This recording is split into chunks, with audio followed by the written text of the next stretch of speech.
घेतला आहे, बघू शकता एकदम स्वच्छ क्लीन करून घेतलेला आहे।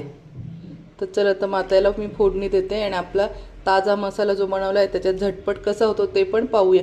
चिकन झालं, मटन झालं, हे पोटा वगैरे ज्याला आवडतो तर खूप सुंदर बनतो। फक्त तेल टाकायचं आणि पोटा टाकायचा आणि कुकरमध्ये आधी शिट्ट्या घेऊन घ्यायच्या आहेत। तुम्हाला दाखवते आता। गॅसवर कढई ठेवले आहे, थोडंसं तेल टाकून घेत आहे।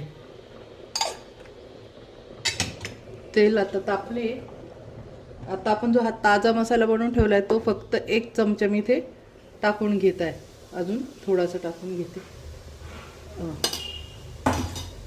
बाकी काहीच टाकायचं नाही।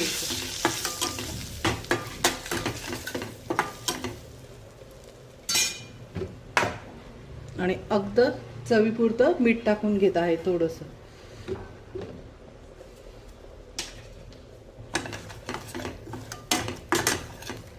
आता आपण जो हा पोटा उकडून ठेवलेला आहे तो टाकून घ्यायचा आहे।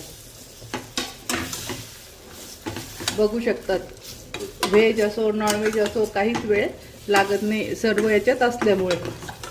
लसूण सोला किंवा दुसरे मसाले काढा, कांदा काढा, याची काहीच गरज पडत नाही। तेल मीठ टाकलं आणि जे व्हेज नॉनव्हेज करायचे ते टाकलं की झालं।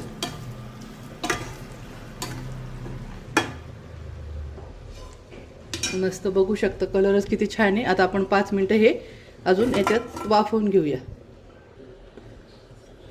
आपण काढून बघूया।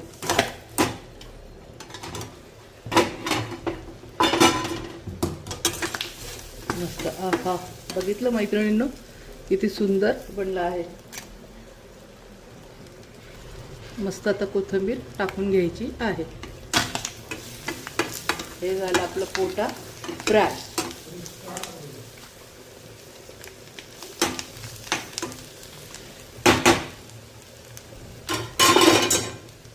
गॅस बंद करून घेते। मस्त बघू शकता किती सुंदर पोटा फ्राय झालेला आहे। बघू शकता तो ताजा मसाला आहे ना, तुम्ही पाहिलं मी फक्त तेल आणि मीठ टाकलंय, बाकी काहीच टाकलेलं नाही आहे।